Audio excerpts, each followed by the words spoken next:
Eh oui, c'est moi, la star des finances. Bienvenue dans le bord! Ding, ding, ding, ding, ding. Aujourd'hui, on parle REER, R-E-E-R, un régime enregistré épargne retraite. Un compte dans lequel vous ou votre conjoint pouvez cotiser pour votre retraite. Comment ça fonctionne? C'est simple, c'est que vous pouvez cotiser jusqu'à 18 % de votre salaire antérieur ou, exemple, pour l'année 2022, c'était jusqu'à 29 000. C'est sûr qu'il faut qu'on prenne le plus petit des deux. Donc, si, exemple, on a fait 100 000, 18 % égale 18 000 ou 29 000, le plus petit, c'est 18 000. Donc, on peut cotiser pour l'année 2022 18 000 dans votre compte REER.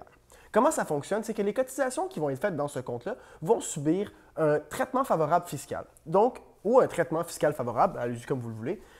Ce que ça veut dire, c'est que lorsque vous allez déposer votre cotisation, vous allez reprendre l'imposition déjà payée sur cette cotisation-là.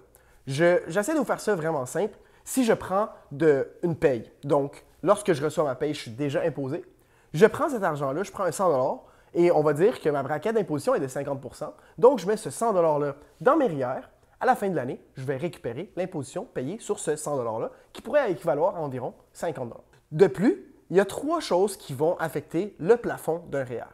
Pour commencer, on a les cotisations non utilisées.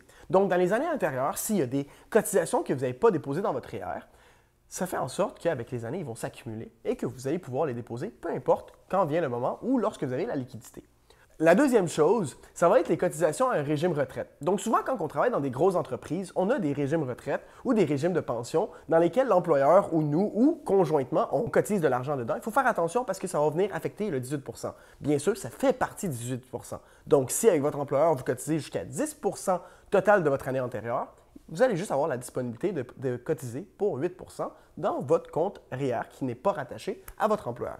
Et le dernier, qui touche le plafond, c'est vraiment important de ne pas le dépasser. Le gouvernement va tolérer jusqu'à un 2 000 supplémentaire, donc jusqu'à un 2 000 au-dessus de votre plafond. Si on dépasse le 2 000 et 1 $ et plus, on va être chargé à 1 % du montant et ça par mois. Donc, faites vraiment attention et faites en sorte de faire affaire avec des conseillers en sécurité financière pour vous assurer d'être bien et d'avoir une sécurité financière. J'ai très hâte de vous rencontrer. Au plaisir.